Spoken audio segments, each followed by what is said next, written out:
सभी विद्यार्थियों को मेरा नमस्कार। आज की हिंदी कक्षा में आप सभी का स्वागत है।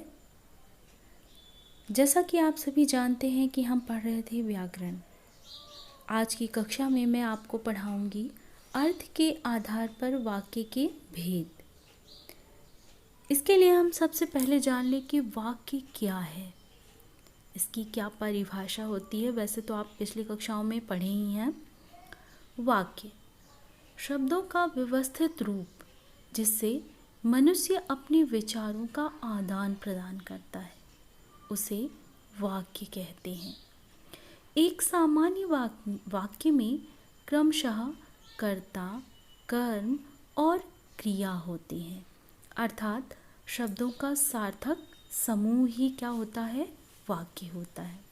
इसके दो भेद किए गए हैं, अर्थ के आधार पर वाक्य भेद और रचना के आधार पर वाक्य भेद। आपकी कक्षा 9 में अर्थ के आधार पर ही वाक्य के भेद लिए गए हैं। तो आइए हम जानते हैं कि अर्थ के आधार पर वाक्य के कितने भेद होते हैं। विधानवाचक, आज्ञावाचक, निषेधवाचक, प्रश्नवाचक, विस्मयादिवाचक वाक्य, इच्छावाचक वाक्य, संदेहवाचक वाक्य और संकेतवाचक वाक्य। इन्हीं वाक्यों का हम विस्तार से वर्णन पढ़ेंगे। इसमें आप जब परिभाषा जान लेंगे, वाक्यों के उदाहरण देख लेंगे, तो आपको समझ में आ जाएगा कि हमको किस प्रकार से इसे पहचानना है और हल करना है। अंत में मैंने आपको कुछ प्रश्न भी दिए हैं, उन प्रश्नों को हम हल करेंगे, तब हमको समझ में आएगा कि इसके किस प्रकार से प्रश्न आएंगे। पहला है विधानवाचक वाक्य, जिस वाक्य में किसी क्रिया के होने की सूचना दी गई हो, क्रिया अर्थात काम का होना, वह विधानवाचक वाक्य कहलाता है। जैसे चीनी मीठी होती है, सूर्य पूर्व से उगता है, दूध उजला होता है, राम अयोध्या के राजा हैं।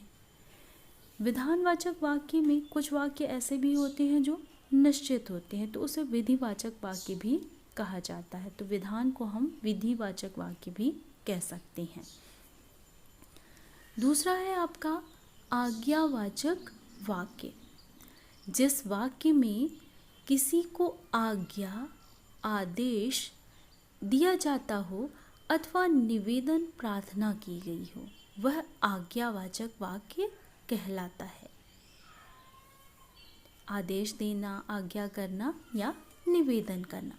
जैसे तुम बैठ जाओ, कृपया खड़े हो जाइए, कृपया आप शांत रहें, हे प्रभु रक्षा कीजिए। तो इस प्रकार से पहले वाले वाक्य में आदेश दिया जा रहा है, निवेदन किया जा रहा है, कृपया खड़े हो जाइए, कृपया शांत हो जाइए। तो ये सब क्या है, आज्ञावाचक वाक्य। अगला है आपका निषेधवाचक वाक्य, अर्थात मना करना। जिस वाक्य में किसी क्रिया के ना होने का बोध हो, वह निषेधवाचक वाक्य कहलाता है, मना किया गया हो। जैसे अंश विद्यालय नहीं जाएगा, रात में बिजली नहीं रहती, उसने बात तक नहीं की। अगला है आपका प्रश्नवाचक वाक्य, जिस वाक्य में किसी से कोई प्रश्न किया जाए, वह प्रश्नवाचक वाक्य कहलाता है। किसी से कुछ पूछा जाए, जिसमें तुम्हारा क्या नाम है, क्या आप रायगंज में रहते हैं, आप क्या खाना पसंद करेंगे, स्वास्थ्य कैसा है। अब आप देख ही रहे, इन सारे में क्या किया जा रहा है, प्रश्न किया जा रहा है, इसलिए ये प्रश्नवाचक वाक्य है। अगला है आपका विस्मयादिवाचक वाक्य, जिस वाक्य में विस्मय आदि के भाव प्रकट हो, विस्मय अर्थात आश्चर्य, वह विस्मयादिवाचक वाक्य कहलाते हैं।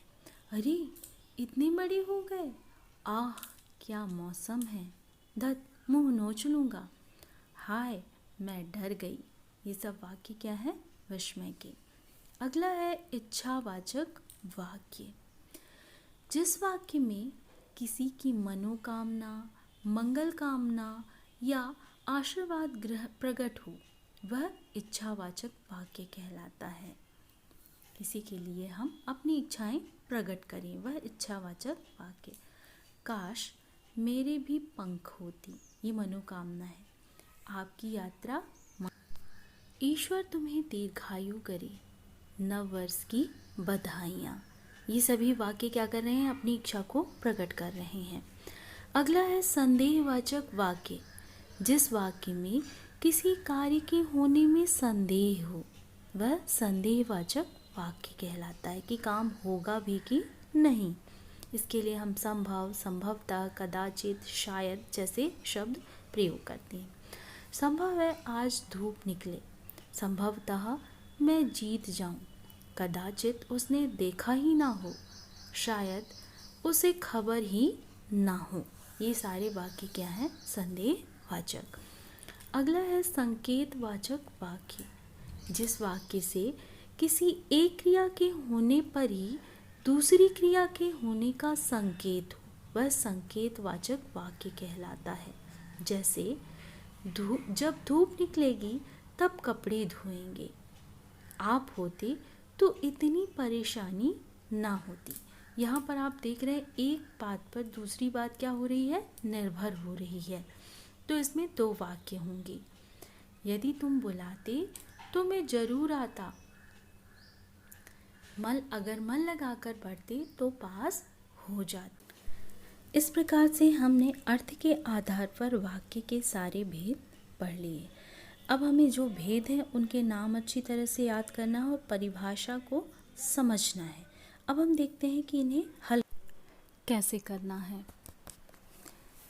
प्रश्न है आपका, निम्नलिखित वाक्यों के अर्थ के आधार पर भेद लिखिए। पहला प्रश्न है, यदि चौकीदार जाग रहा होता तो चोरी ना होती। अब यहाँ पर आप देख रहे हैं कि एक बात पर दूसरी बात क्या है? निर्भर। इसलिए यहाँ पर क्या होगा? संकेतवाचक वाक्य। अगला प्रश्न है, यह खबर मैंने नव भारत टाइम्स समाचार पत्र में पढ़ी। साधारण वाक्य है इसलिए यह क्या होगा? विधानवाचक वाक्य। अगला है, कल दीपावली होने के कारण समाचार पत्र नहीं छप सका। अब इसमें क्या आया है? नहीं, इसलिए क्या होगा? निषेधवाचक वाक्य। अब इसमें जो आगे प्रश्न दिए हुए हैं उन प्रश्नों को आप स्वयं से हल करके अर्थ समझकर, परिभाषा समझकर करें। अब अगला प्रश्न मैं आपको समझाती हूँ। इसमें क्या करना है कि दिए गए वाक्य को निर्देश के अनुसार परिवर्तित करना है। प्रश्न है आपका, युवा क्रांतिकारी रात में गुप्त स्थान पर एकत्र होकर योजनाएं बनाते थे। इसको किस में बदलना है? प्रश्नवाचक वाक्य में। तो हम क्या करेंगे? प्रश्नवाचक के लिए हम क्या करते हैं? क्या लगाते हैं? तो क्या युवा क्रांतिकारी रात में गुप्त स्थान पर एकत्र होकर योजनाएं बनाते थे? और प्रश्नवाचक चिन्ह लगा देंगे। दूसरा है आपका, जानवरों में गधे को सबसे बुद्धिहीन माना जाता है। इसे बदलना है आपको विस्मय आदि बोधक में। तो इसके लिए हम क्या करते हैं? विस्मय सूचक शब्द लिखते हैं और उसका चिन्ह लगा देते हैं। वाक्य आपका बनेगा, अरे विस्मय आदि बोधक का चिन्ह लगाए, जानवरों में गधे को सबसे बुद्धिहीन माना जाता है। इसके बाद आपका ग नंबर है, जूरी बैलों को मारता पीटता था। इसे बदलना है आपको निषेधवाचक वाक्य में। निषेध अर्थात नहीं, जूरी बैलों को नहीं मारता पीटता था। अगला है आपका, यदि हीरा मोती को मोटी रस्सियों से बांधा जाता तो वे ना भागते। मोटी रस्सी से बांधने पर हीरा मोती ना भागते। अगला है, लेखक और उसके साथी तिंगरी के विशाल मैदान में थे। इसे बदलना है आपको संदेहवाचक। तो शायद लेखक और उसके साथी तिंगरी के विशाल मैदान में थे, शायद लगा देंगे। इस प्रकार से आप क्या कर सकते हैं? अलग अलग तरह से बदल कर लिख सकते हैं। कुछ और प्रश्न अगली कक्षा में दिए जाएंगे, आप उन्हें हल करेंगे और वाक्य के भेद समझेंगे। धन्यवाद।